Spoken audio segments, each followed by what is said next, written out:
morning. Welcome back to the Mayor's Table. I'm Mayor Tommy Roberts.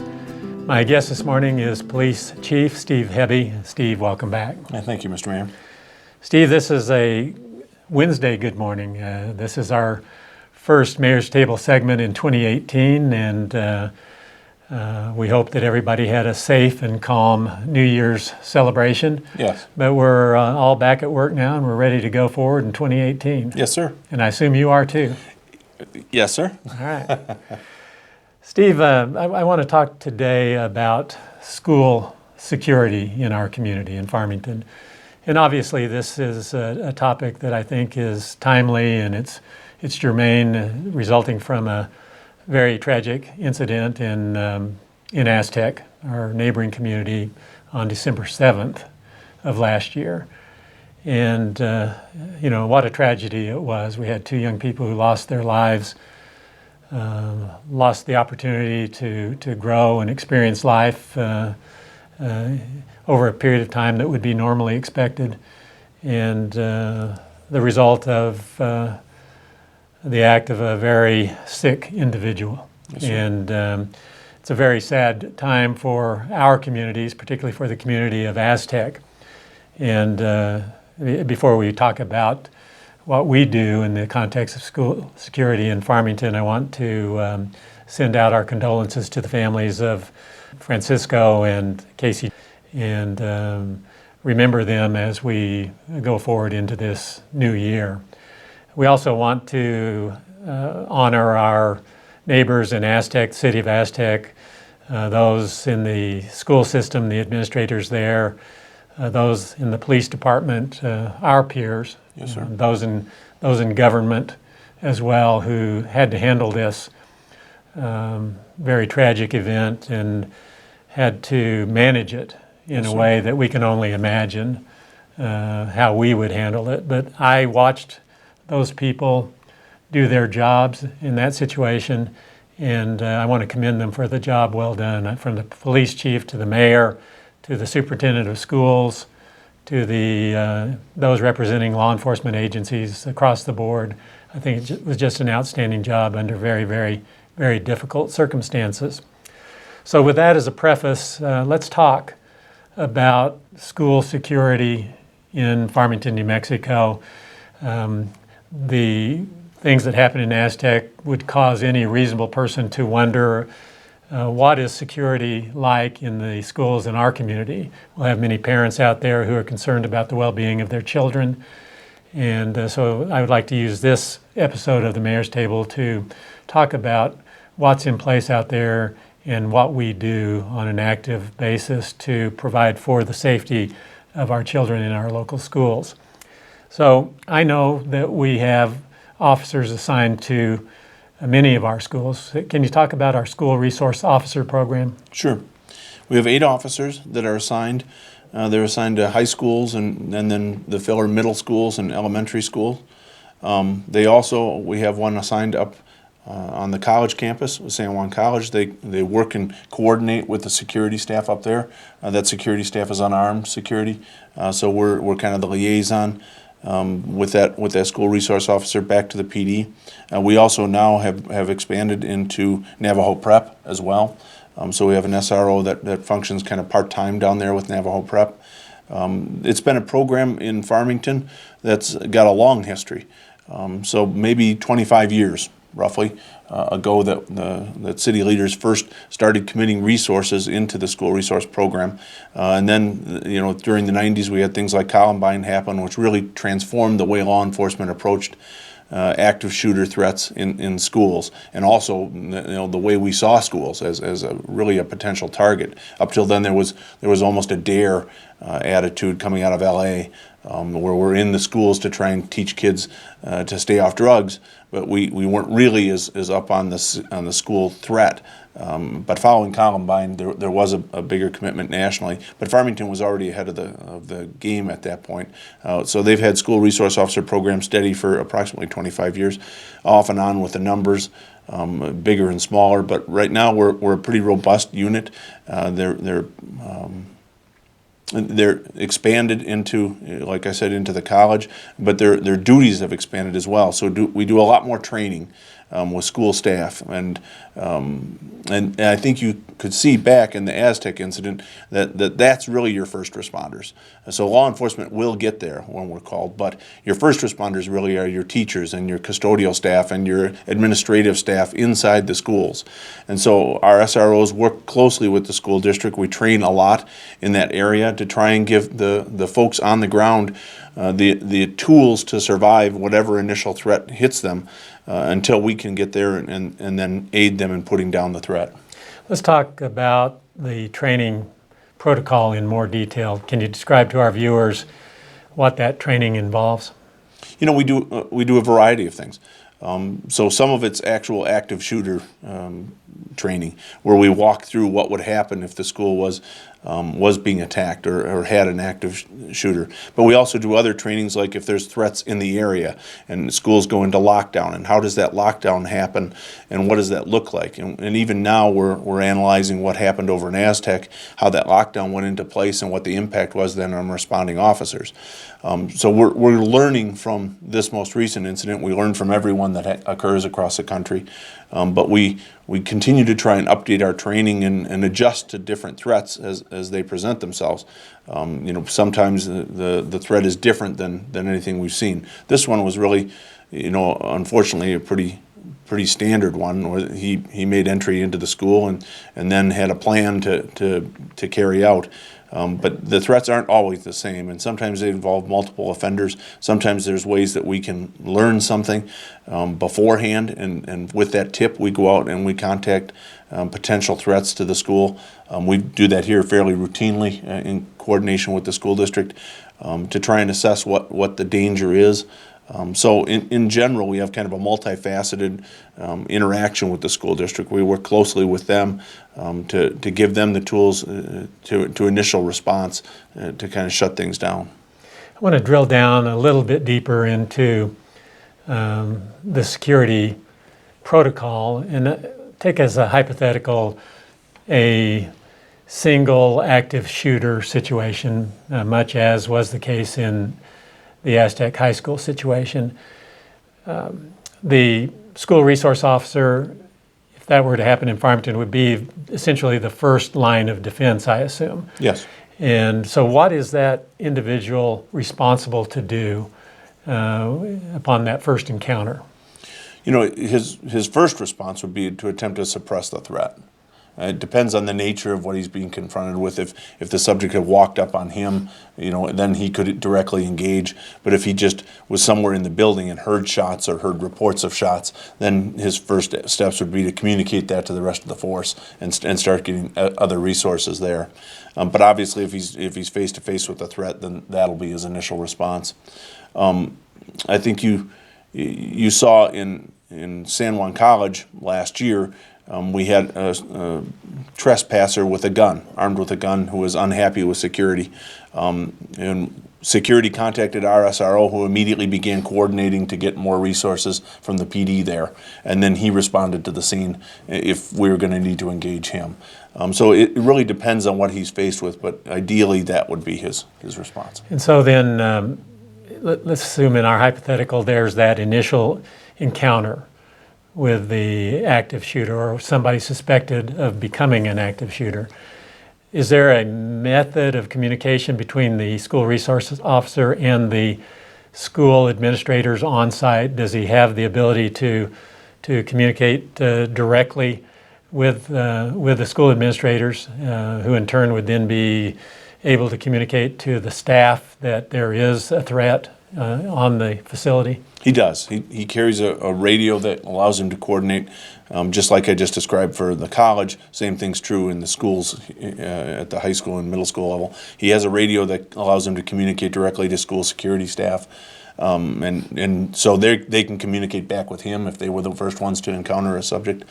And they do fairly routinely. So there would be the ability to allow the school to go into a lockdown, which means, you know, teachers would, like we saw in Aztec, teachers would lock their doors and ensure that their kids are out of sight as much as they can be and out of danger as much as they can.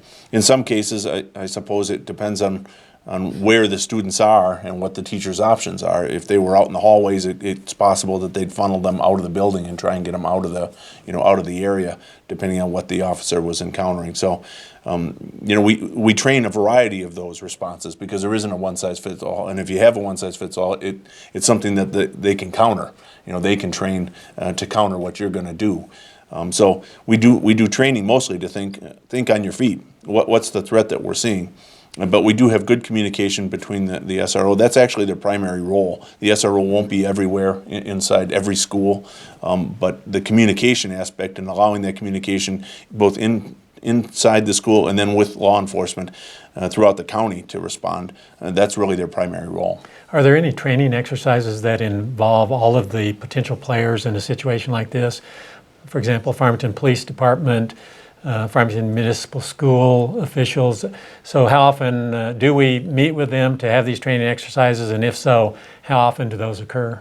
I want to say it's once a year for sure that we're walking through a drill with at least school staff. I don't think that we're involving all the students in like a fire drill type thing. I don't think that we're doing that. We do some of that up on the college as well on a monthly basis.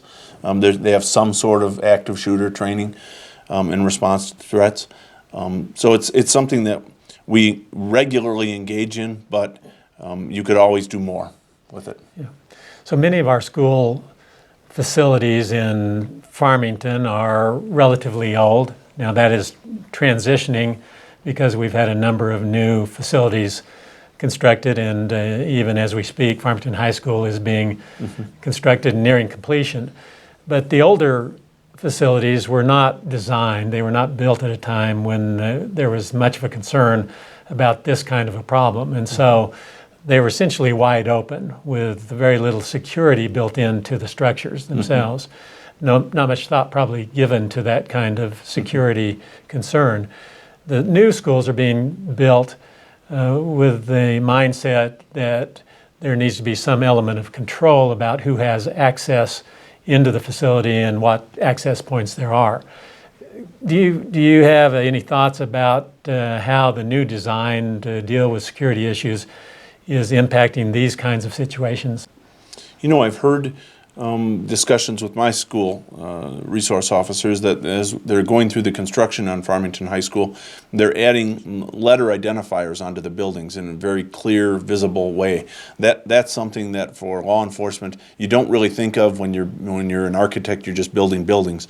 But when law enforcement's responding to Aztec or to any other shooting where there's multiple buildings around that potentially could be a threat, and you're going through and clearing those, I've cleared this building, I've cleared that building. It's simpler when there's a very visible symbol that says, I've cleared building D, and everybody knows what building D is.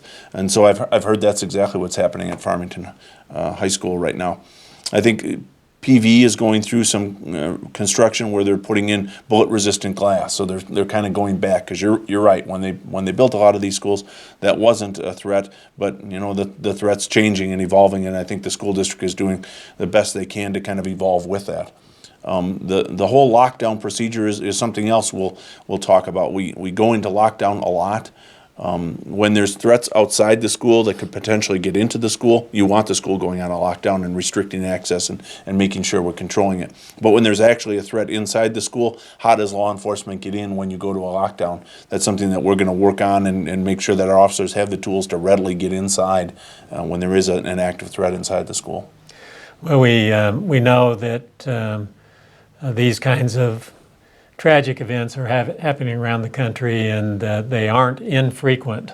No. There's a number of them that have happened in the last 3 or 4 years, and we can think of them. We know the tragic results of them. I think it's not a question of whether another event of this kind will happen. It's just a matter of when. It's just a part of the culture that we live in these days. So there's no way to guarantee anyone that this isn't going to happen in our community. No. But in your assessment, are we prepared to deal with the consequences of a situation like this? I think we are the best that we can be. but you can always continue training and getting sharper. So what we saw out of Aztec was a rapid response by local law enforcement. Aztec PD really got on scene very quickly. They were determined to get inside the building. As soon as they did make entry in there, the shooter, succumbed and gave up and killed himself. So that kind of thing is not the way law enforcement would have been 20, 25 years ago. We would have approached, we would have put up a containment and a perimeter, and you really saw that at Columbine. Columbine in the mid-90s was still really the way I had been trained and the way law enforcement was responding to these things. Today, it's a much more aggressive, fast-paced response. As soon as you're getting officers on scene, we're not worried as much about command and control. We're getting on scene and we are making entry to try and find the threat and eliminate the threat. And just by nature of that training, you're going to reduce casualties to the civilians because you are going to get in there and engage him. And it's forcing him to either engage with the officers or, like we saw, find a different route or try and escape and get away from it. All of those are wins. So that is the way we train here at Farmington PD. You saw out there in Aztec a real coordination among local law enforcement, all the different law enforcement agencies to include, I heard La Plata County was down during that. The FBI responded to the scene. The state police were involved in it. I mean, there was a lot of resources, multi-agency that responded.